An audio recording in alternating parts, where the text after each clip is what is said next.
A rematch for the national championship game as we welcome in Jack Miller from the Michigan Wolverine Radio Network. Jack, I trust you have dried out from last Saturday's game? Yeah, I did. We're putting that one in the rear view and moving on. That's for sure. Before we move on, let's talk a little about the ongoing issue with the Michigan Wolverines. Poor second halves. And the players are saying it's not a fitness issue, it's not a focus issue, it just comes back to executing in that second half. Yeah, I mean, I guess we'll see. It's something that's new to the program over the last couple of years. They've made good adjustments at halftime. The team's been very well conditioned. I think part of it, football is a complementary game. So when the offense isn't able to sustain drives, eventually that's going to wear down a defense that's on the field for too long, because they're having their moments of brilliance where they're playing really good. And it does seem as the game goes on that they start to loosen up a little bit. And part of that just might be the fact that they're on the field a bit too much. But football is a team game, and the coaches and players have to figure out what exactly that is. Is it halftime adjustments? Is it a bit of conditioning? Whatever it might be, I think we'll see in the next few weeks how that plays out. But they certainly got to figure out what's happened because they look pretty good in the first half. I mean, talk about complementary football, turnovers from the defense, this big special teams play, all the above, and the offense being efficient when they had the football. And then they lost it for a while, and it almost cost them the game. Sharon Moore talked about how he has seen Alex Orji making progress. Is that something you've seen as well? Making progress as a passer, we should. Yeah, I think so. I mean, it's easy, when things are going well or when things are not going well, the quarterback is going to get the majority of that praise or that blame. But like I was saying, it is a team game. And I think that there are certain things he's doing and certain things the coaches are doing to try to get him comfortable, try to get him into situations where he can execute a little easier than he would otherwise.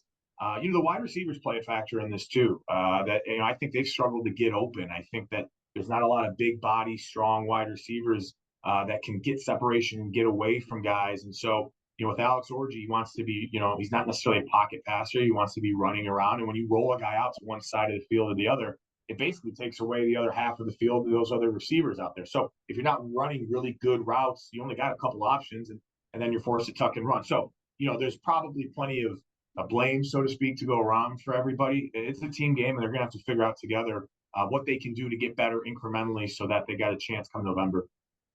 Another positive you can take out of the win over Minnesota: no Will Johnson, no Isaiah Stewart, yet the defense still played very well, except for the that final 10 minutes or so of the game. But you saw the depth of the defense against the Golden Gophers. Yeah, you did. And I think that they're committed. That's one of the things, good or bad, that I think they're committed to doing this year is trying to build that depth. And you'll see a lot of guys rotating in and out of there, maybe to the chagrin of some of the fans at times. There are plays where, in that USC game, I looked over and saw that none of the starting defensive linemen were on the field in a critical third down. That, that could bother you if they end up getting the third down like they did. So they are working on that depth. It's been the beauty of this team the last couple of years is that they've figured out how to get guys in there. You had an offense, again, back to complementary football, you had an offense that was sustaining drives, marching down the field, eating up clock. So you had a plethora of depth defensively, and they weren't on the field all that much. So they're going full tilt all the time. So you got two of those factors that haven't really played out much for the defense this year so far. So as we talked about, yes, Michigan and Washington played a little over 9.5 months ago for the national championship. But as much as this Michigan team has changed from January, the Washington team wholesale changes. Jed Fish, the new head coach, former Michigan assistant coach, they lost a lot of guys to graduation as well. Jed brought in a lot of the players from Arizona with him. So this is a very different Husky team than we saw in the national championship game. Yeah, completely different. I mean, besides the logo that they're wearing out there, you wouldn't recognize it. It's a very different team. Coach Fish, a good guy, former Michigan guy, in his first year out there, brought some of those Arizona players. They're in the Big Ten now, and they probably don't play a little bit like what we saw with USC. They don't play necessarily the same style of football that these Midwest Big Ten teams do. And so I think Michigan's going to have to rely on that, trying to be the more physical, dominant, imposing team. But that's going to be a tough environment out at Washington. I'm excited to go. I've never been out there before. I hear the tailgating experience and the crowd noise is really awesome.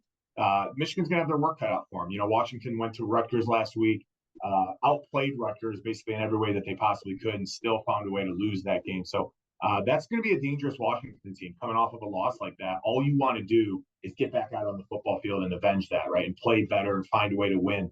They're going back to their home turf. We got to fly all the way out there. They still got talent. Jed Fish, a great offensive mind, and he brought some good talent with him from Arizona. So certainly going to be a challenge for the Wolverines. I suppose the answer to this question is going to depend upon the outcome of the game, but how fun is it to play a road game as a college football player? Well, you just said there is nothing better than getting a big road victory and flying home. That's really really enjoyable. That's about as good as it gets because you work so hard all off season, and those it's hard to win on the road. And so when you're able to do that, it's what you put in all that work for, and you get to celebrate that a little bit. I think it's awesome. I think everyone associated with Michigan football right now is ready for a little change of scenery, get out of the big house. It's been 5 straight weeks there. There's been some really good moments. There's been some poor moments. So I think just getting out and doing something a little bit different, the routine. You fly out there Friday. You got to do the time change, and just being somewhere else. Michigan really thrived last year in that us versus everybody mentality, right? Michigan versus everybody mentality. And so you're going to have that now. And we'll see. We'll see what that does. I mean, sometimes that can really bond a group together. If Michigan's able to go out there, they don't have to go light the world on fire offensively. They just have to get a little rhythm and show that they're capable of doing things, show that there are some things in their playbook that they can gravitate towards and say, all right, when all else fails, we know we can do some of these things and feel good about ourselves. If they're able to do that and come out with a win, it's a step in the right direction and hopefully can position them to move forward feeling good about the rest of the year. Maize and Blue have tweaked the practice a little bit. They go more good on good, and we'll see if that pays off when they take on a good Washington team this weekend. I want to thank our guest, Jack Miller from the Michigan Wolverine Radio Network, and of course, a St. John's grad. Jack, thank you so much. Thanks, Mark. Go Blue.